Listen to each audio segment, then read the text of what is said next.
Today's feast day celebrates the dogma of our faith, by which we believed that Mary was preserved from original sin. Mary was, not Jesus. Of course, Jesus was without original sin, but Mary was also without original sin. And she was preserved from it by a grace that her own Son won for her. It can be a little bit difficult to wrap our minds around it. But our world is filled with things that it's difficult to wrap our minds around. I want to tell you the story of one. 10 years after our school was founded, the Blessed Virgin Mary appeared to a girl named Bernadette in Lourdes, France. And from dry ground, all of a sudden a spring started flowing out of the ground. And people from all over came to that spring and were healed of diseases, of illnesses, of infirmities.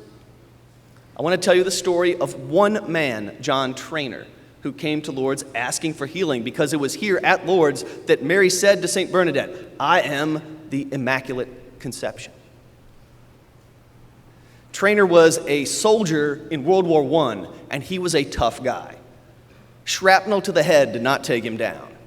A bullet to the leg did not take him down.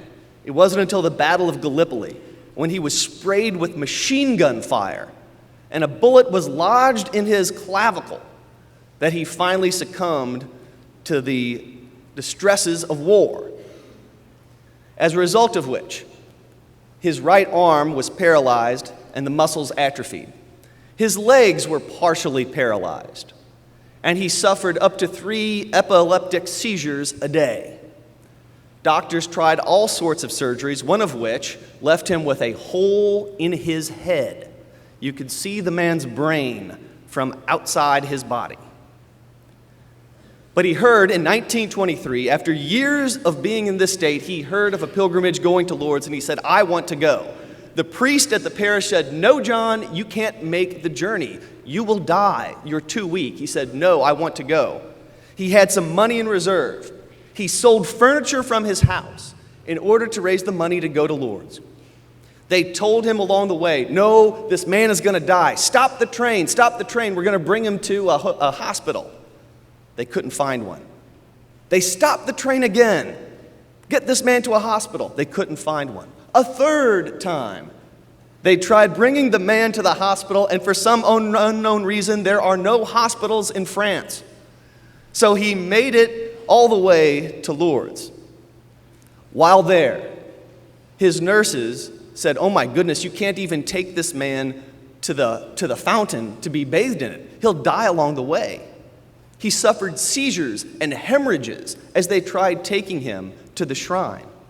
The nurses, in fact, who were from his hometown, sent a telegram to his wife saying, "I'm sorry, ma'am, your husband is not going to make it. We will bury him here in Lourdes." And then one day, after bathing in the waters, the priest came by with the monstrance, with the Blessed Sacrament, and blessed him. And he felt something stir in his arm. And he blessed himself with the once paralyzed arm, the skeletal arm that had no muscle. He tried to get out of his wheelchair, but the people who were guarding him thought he was just being crazy again. And they pushed him down, and the nurses gave him a shot to calm him down. So he ended up sleeping all night long, but knowing something has happened to me.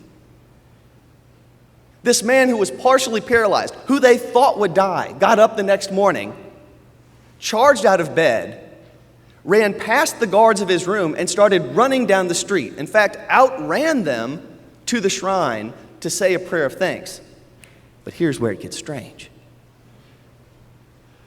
Once he got there, for some reason, he kind of forgot how sick he had been. He knew something had happened, but he didn't realize he had almost died, that he couldn't walk. So after he said the prayer at the shrine, he turns around and sees all these people staring at him agape. And he's wondering, why are they here? And you can imagine it in your head. As he walks toward the crowd, they all just part because nobody even wants to speak or touch him. It's like a walking miracle. He walks straight through them, goes back to the place where he'd been staying, walks into the bathroom where people were getting ready for the morning, and they just stare at him. He's wondering, why are people staring at me? He goes to Mass and he serves Mass. And after he's finished with that, a friend comes in. It's worth quoting. A Mr. Cunningham comes up to him and says, "Good morning, John. Are you feeling all right?" Yes, Mr. Cunningham, quite all right. Are you feeling all right?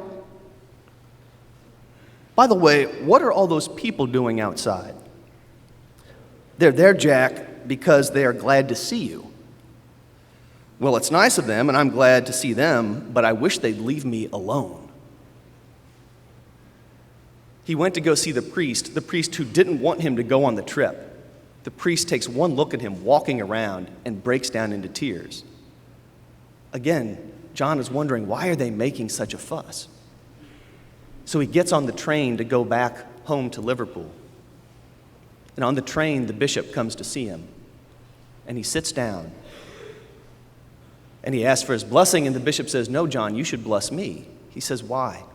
He says, "John, don't you remember? You were paralyzed. And you received a great favor from our Blessed Mother." And in that moment, everything rushed back to him. He remembered everything that had occurred, and he and the bishop broke down in tears. He sent a telegram to his wife back home, which must be the most understated telegram of all time. It simply said, "Am better, John." His wife did not know exactly how better he was till he got there. And when the doctors inspected him, his legs had completely returned to normal. The muscles had grown back on his arm. And even better, the hole in his head had been patched instantaneously. Numerous people from his hometown came to the faith because of his story and his testimony. He ended up starting a company hauling coal, in which he was routinely throwing around 200-pound packs of coal. And during the summers, he went back to Lourdes to bring the sick to the waters of the fountain there. St. Ignatius says that he wants Jesuits who are well-disposed in the things of this world, that are smart, that are hardworking, that have talent. But he says, even more so, I want people who are well-disposed in the things of God. At Jesuit High School, we want guys who are talented, who are hardworking, who are smart. But even more, we want men who are well-disposed in the things of God.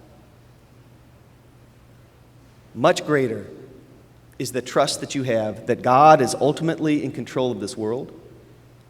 God is ultimately in control of your life. Pray for each other. Ask God for the graces that you want.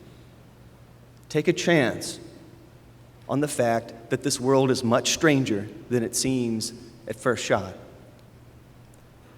Pray to our Blessed Mother and have her lead you to the truth.